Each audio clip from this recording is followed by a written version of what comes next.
That's got to be 1000% the best cookie I just ever ate after a dominant, and I mean dominant, 8 scoreless inning performance from the man himself they call Cookie and Cookie Carrasco. How we feeling, everybody? Doubleheader sweep. We did it to the Giants. We did it to the Braves. Let's up and go.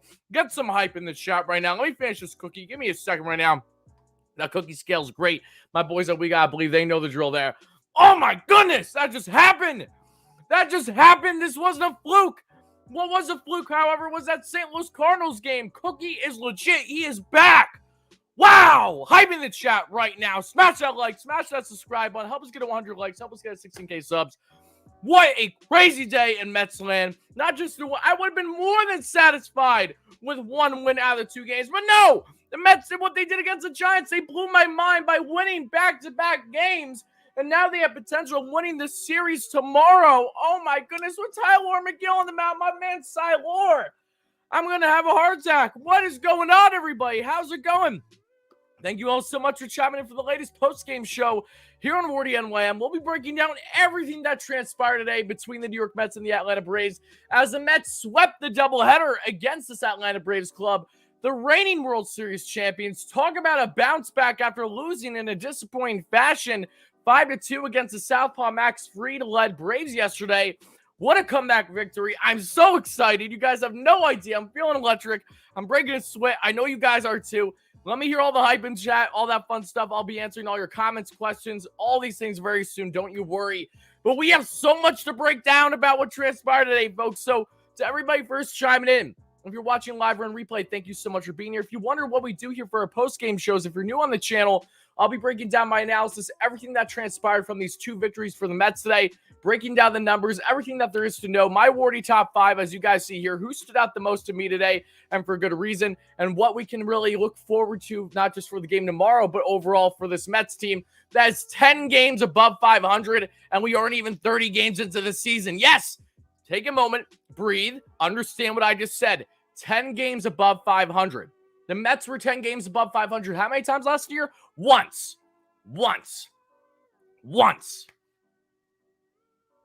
Embrace that. Enjoy that. I got to know how you're feeling, folks. So if you're live right now, let me know in the chat. If you're on replay, let me know. But everybody in the chat right now, for the Giants series post game that we discussed when the Mets swept that doubleheader, I started by talking about game 2 and then went to game 1 after that. Do you guys want me to do the same here? Do you guys want me to break down the game that just ended first and then talk about game 1? Because we did an in-game live stream for that, which was a lot of fun. Thank you, everyone that chimed in.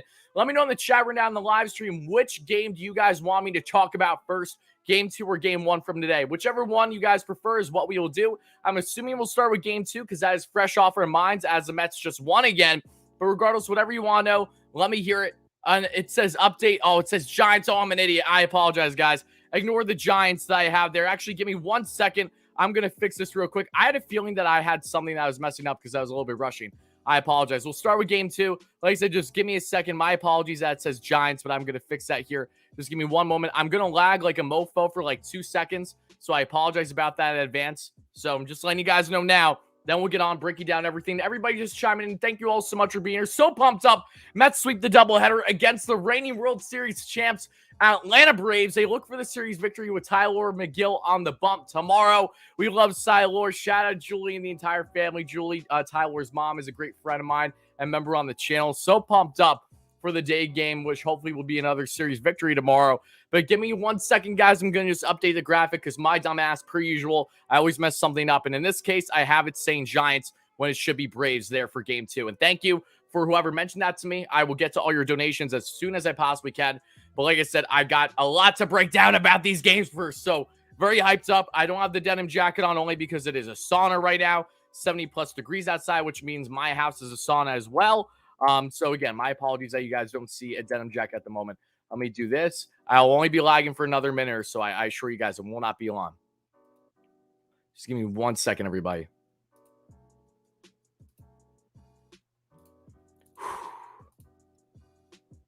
Hype in the chat, though. I can't get over it. I cannot get over what just transpired today.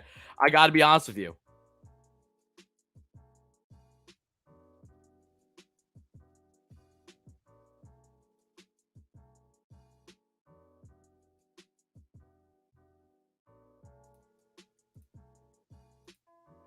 Almost done, folks.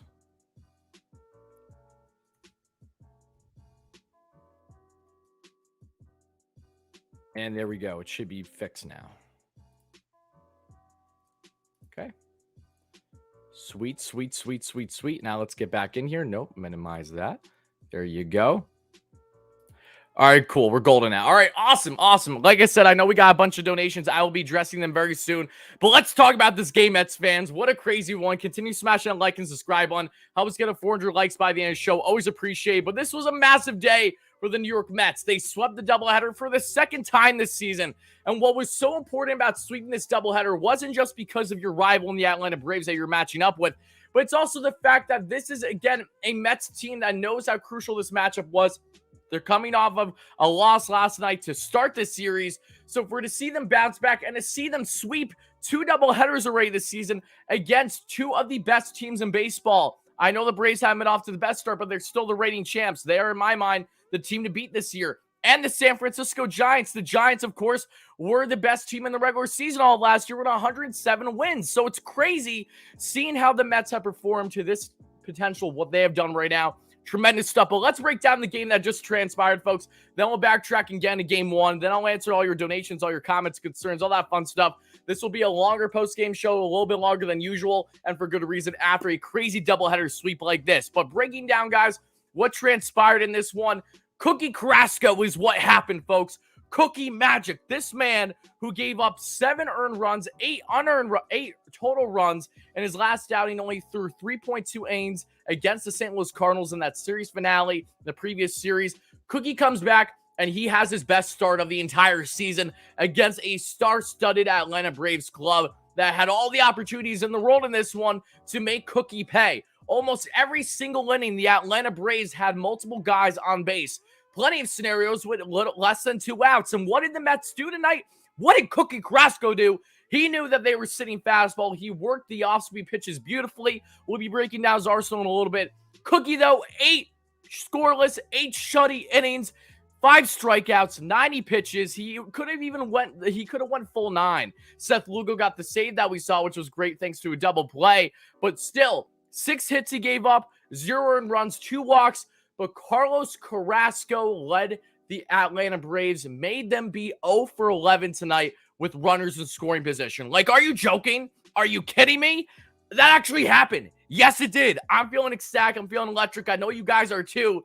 For Cookie Carrasco to come out tonight and have the statement victory, the statement start, the best of the season against the reigning champs, that is nothing short of a big deal. I'm sorry. This is a massive deal. I know it's early in the season. I know we're in the beginning of May, but this does not change the fact of how significant that this is. And I'm just so blown away. I do see, rest in peace, Chris, to your mother. I'm so sorry to hear that. Seriously, Chris, I know that you've been a great supporter on the channel. Seriously, my heart aches for you. I know that I'm going to still be jumping for joy and ecstatic in this one, but trust me when I say that my thoughts and prayers will be with you tonight, with yourself and your family during this troubling time. Seriously, everyone, let's say a quick, shout out to Chris and our condolences with his family as his mother has unfortunately passed away. And I'm shouting him out specifically because Chris, again, I've known him on the channel for a very long time. Thank you so much for that donation, Chris. I really do appreciate it. Actually, let me get to it real quick because I don't want to miss this. It's important. Mama Duke's passed away. I'm so sorry, LGM. Let's go for the series debut. 100% Chris. Chris, again, I'm so sorry to hear that. How can you not be broken by that? Obviously. So, again, my condolences. My thoughts are with you 100%. Seriously, Chris, I'm going to be thinking about you for a bit. Thank you so much for the donation. But more than anything, I'm just hoping that, you guys can do your absolute best to get through this troubling time. Thoughts and prayers. I know that she's in a better place now, but thank you so much again for that donation. And again, please don't be offended with me going back to my yelling and normal stuff with the Mets. Just know that you are very much in my mind and you will be all tonight and going forward. Please know that. But Chris, thank you again. Really appreciate that. Appreciate everyone being so sweet in the chat too, or in replay. The fact that everyone's coming out and being like this, it really does mean a lot to me. I know it means a lot to Chris. So thank you all so much for that. I know we got other donations. I will be addressing them in a little bit, but like I said, we got a lot more about this game to break down, and especially Wardy's top 5 we'll be doing here shortly. But Cookie Carrasco, a round of applause. That is the last thing that needs to be said on his front. Just a stellar outing for the Mets veteran right-hander, who now dropped his ERA to 3.3 after it was just over 4 after that poor performance against the Cardinals. And now the Mets look for the series victory tomorrow with Tyler McGill on the mound. But offensively, What did the Mets do today in game 2? Well, a couple things I would like to note and make abundantly clear. Officiating sounds like a day that ends in Y was absolutely god-awful tonight. Not just for the Mets, but for the Braves. I will openly say that the Braves had an expected batting average today in this game, too, at least of 311. All right. Mets had an expected batting average of 265. Mets got screwed so many times where they should have had hits where they didn't because of the dead ball falling on the track or because of great defensive shifts by the Braves. But vice versa, the Braves got screwed over left and right, not just with the ball falling short that we saw so many times in these two games, but also the umpire was god-awful, especially in game 1. Look, we were all furious when the Braves got their when they got their first run scored because Dansby Swanson got an RBI double when that was a foul that we'll be breaking down in game 1 in a little bit after game 2 here in a couple minutes. But point being is that outside of that, the Braves got screwed over so many times tonight. So I want to make that clear because I know we got Braves fans in the chat. Watch it replay. Officiating was god-awful. Braves fans have all the reasons in the world to be pissed off. There were so many calls, especially game 1, that went the Mets' way. And I really want to make that abundantly clear, okay? I was not in favor of it. Obviously, I'm always going to appreciate when the Mets get calls their way. It doesn't happen too often, but it doesn't change the fact of how piss poor this entire officiating was. So I want to get that out there. I want to make that clear so that way that no one thinks that, oh, I'm acting as if, there was a clear bias or anything like that. No, I'm well aware of everything that transpired with the officiating tonight, and it was god-awful, simply put. But offensively for the Mets, what did they do tonight in game 2 especially? Dominic Smith is what they did. The starting lineup, Dom did not start game 1. He started game 2. And what was key for the Mets against Kyle Wright, who had a just over 1 ERA, going into tonight's game, I'm seeing Braves fans, chatting at me in my ear on social media, on Twitter, saying that Kyle Wright's the next big thing, is the next Cy Young for the Braves. I'm exaggerating a little bit, but point being is that they're viewing him as their next ace.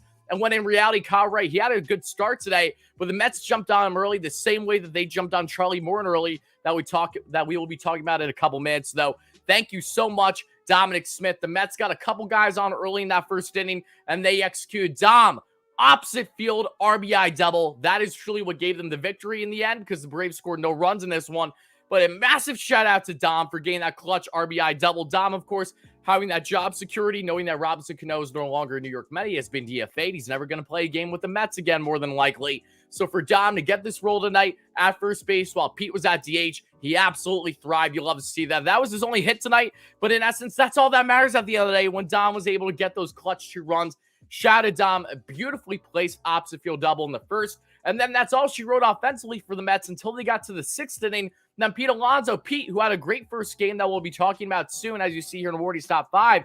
Pete went up once again, this time for a home run. And it's so funny, the amount of fans that have been complaining to me, especially from last night, having the audacity to say that Pete Alonso, he's having a worrying start. Okay, so Pete now being tied with the NL lead in RBIs, that's concerning, right? Just because Pete hasn't necessarily had 10, 15 home runs already this season doesn't justify saying that, oh, he's been off to a bad start. No, Pete has been hitting for contact. And more than anything, what I've loved so much about Pete Alonso so far this season is the fact that he has been hitting for opposite field. It's actually ridiculous the amount of times it feels like Pete has hit for dead center or opposite field more than the pulling the ball by far so far this year. And that held true, especially in game 2 today, folks. He got that Oppo bomb to give the Mets a 3-0 lead, and they never looked back. Cookie Carrasco, again, had multiple guys on almost every single inning, and he got out of the damn jam. He was a magician today, working those ground balls, getting those fly ball outs, and also getting some stellar defense from the Mets. And the likes of Yorme Lindor turning a beautiful double play earlier in game 2. And everyone around, they just did an amazing job. And talking about poor officiating once more, Max Scherzer, a little bit after halfway through, as we got the latter half of game 2, actually got thrown out of the game for arguing balls and strikes. And I love Mad Max. He's just an absolute beauty. Shout out to him for that. And he has all the right in the world to act the way he did. But no less, the Mets got the actual, they got the sweep today for the doubleheader. What a fantastic game for them, guys. Continue to let me know your thoughts in the comments. Like I said, I know we got donations. I know we got so many people asking questions. I will be getting to them as soon as I am done recapping all that transpired.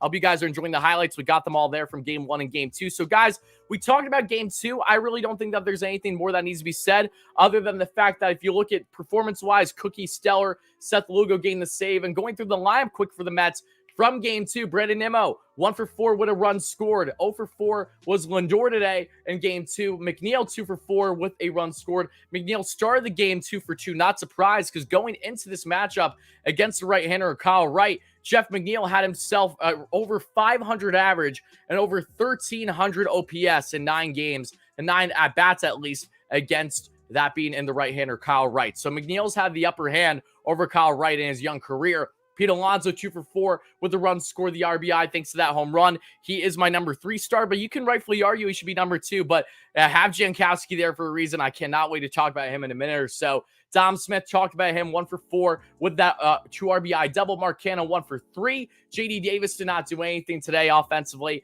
His glove was solid, but no offense. He's been more and more of an automatic out, which is unfortunate. Travis Jankowski, 0 for 3 in game 2, but that doesn't matter, because what he did in game 1 is without Jankowski, the Mets don't win game 1. That's simply put. So that's why we'll be talking about him.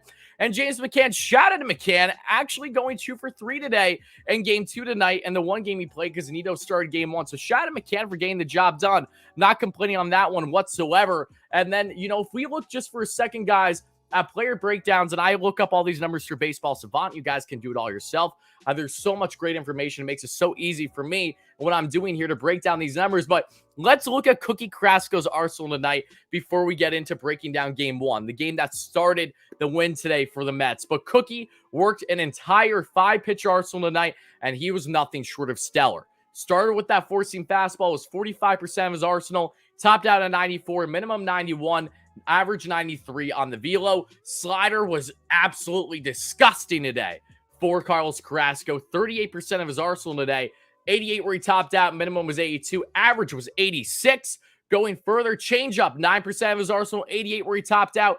86 was the minimum, and the average was 87. Curveball, topping out only 5% of his arsenal. Topped out at 84. Minimum 80. Average 81. And the sinker, only 3% of his arsenal. Only threw 3 times tonight, but still topped out 93, minimum 91, and average was 93. So tremendous stuff. What a performance, jaw-dropping performance by Cookie Carrasco. For people on replay or watching live, I hope you guys enjoyed that intro of me eating that cookie, because that was a damn good cookie, by the way. That was a Java chip flavored Oreo cookie, and I love my coffee flavored things, so you'll love to see that. But guys, let's talk about game 1. Let's talk about game 1 before I start to answer your questions, because the Mets, again, now have the chance to get the series victory tomorrow. Who would have thought?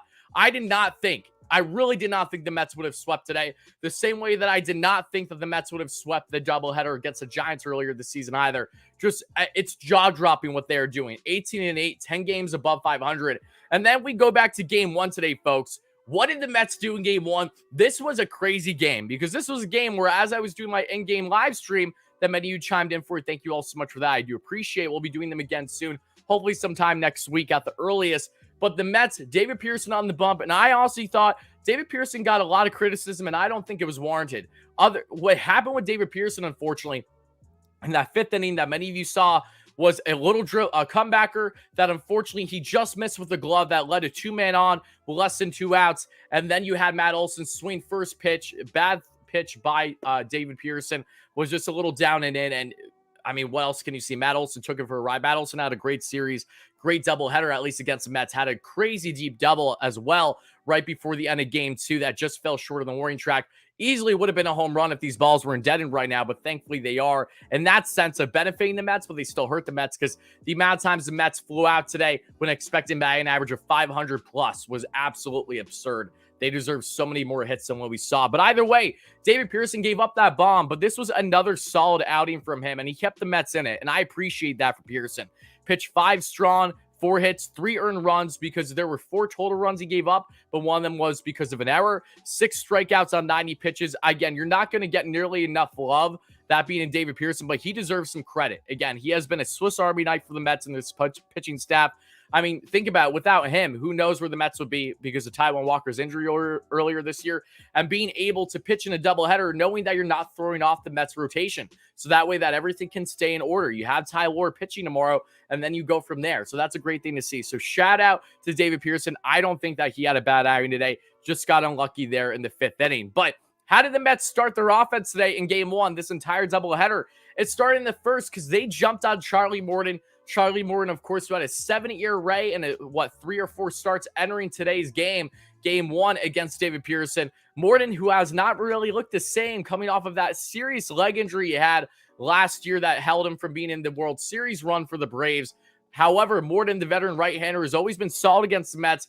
Not today. The Mets jumped on him early, and thank goodness for that. And the Mets, almost every single inning that Morton was pitching, they got the first guy on with ease, and Travis Jankowski was in the heart of it all. I cannot emphasize that enough. If it isn't for Travis Jankowski, the Mets do not win game 1 today, and that is why he's my number 2 star. 2 for 6 as a whole between these 2 games, but 3 runs scored and a stolen base. He stole first to third because of going for second. A bad throw. He got to third with ease, and he just he got 2 runs scored within the first 2 innings, thanks to a Pete Alonso opposite field RBI single, and then Eddie Escobar pulling the ball to right field for an RBI single to give the Mets an early 2-0 lead for the second consecutive day, because let's not forget the Mets were off to an early 2-0 lead last night until they, of course, blew it, unfortunately, because they couldn't get enough offense after that. But then the second inning, the Mets continued the offense, scored a couple more runs, thanks to just getting on base constantly. Travis Jankowski, again, being the heart of that, doing his thing. Francisco Lindor grounded out, but got himself an RBI in doing so. Pete Alonso with another RBI single, this time pulling it in between the shift. Talk about impressive. Alonso, who's still being shifted heavy to the left side, his pull side, had a big gap in center and right that he's been hitting everywhere with. He still pulled that ball and got it in between short and the third baseman. That was so great to see for another RBI. The Mets, of course, had multiple runs scored at that point in the game, even though that, yes, the Mets also had given up a 1 run in the top of the second at that point. But then as we get, of course, to the 4th inning, the Mets tack on another run thanks to Mark Canha with his sac fly. And then after that, we saw the Matt Olson 3-run bomb. But that's all she wrote. And not just what stood out was David Pearson, who I thought he had pretty solid outing today. Not just David Pearson, but it was the bullpen, baby. And it was Adam Ottavino. I don't have him as a top 5 today, but you can definitely make the argument for Adam Ottavino, because Adam did exactly what he did in game 1 last night that no one's talking about because the Mets lost. In the top of the 9th, Adam Ottavino made all the best hitters for the Atlanta Braves look absolutely stupid. Got them to strike out swinging. Every single batter struck out the side in the top of the 9th yesterday. Today, he comes in and, in the 6th inning, 1-inning pitch, 2 strikeouts, and he has the nastiest frisbee slider in all baseball, and I really don't think it's close. He made Adam Duvall swing on a pitch that was quite literally one of those pitches that Duvall had twice the bat size. He still would not have hit. He was so out in front. It was so far down and away. And then he got him to strike out with just that. Shout out my Rangers fans. Rangers just got the lead over the Penguins. Only 3 minutes left. So for my Rangers fans, let's get some hype in the chat for you guys too. Islanders fans, Penguins fans, others, I know you're upset. I apologize. Shout out to Philip Pudel. Just getting that goal. Hopefully that's the game winner, baby, in game 1 of the playoffs. Been watching that too. Point being, though, you love to see what the Mets were able to do tonight with these 2 games. And not just Adam Ottavino, reliever-wise, but Drew Smith. Drew Smith entering today's first game had 9 scoreless innings. He came out of today with 11 scoreless innings. This man pitched the 7th and the 8th, had 2 strikeouts, 1 walk, no hits given up, and no earned runs. Drew Smith is not just arguably the best reliever for the Mets aside Edwin Diaz, in which Diaz got that amazing save in game 1 today with 2 strikeouts. Was beautiful. Had the slider working, had, of course, the fastball, gave up 1 hit, but that didn't change anything. Diaz was money. Beautiful save. Beautiful, as we expect from Diaz at this point, right?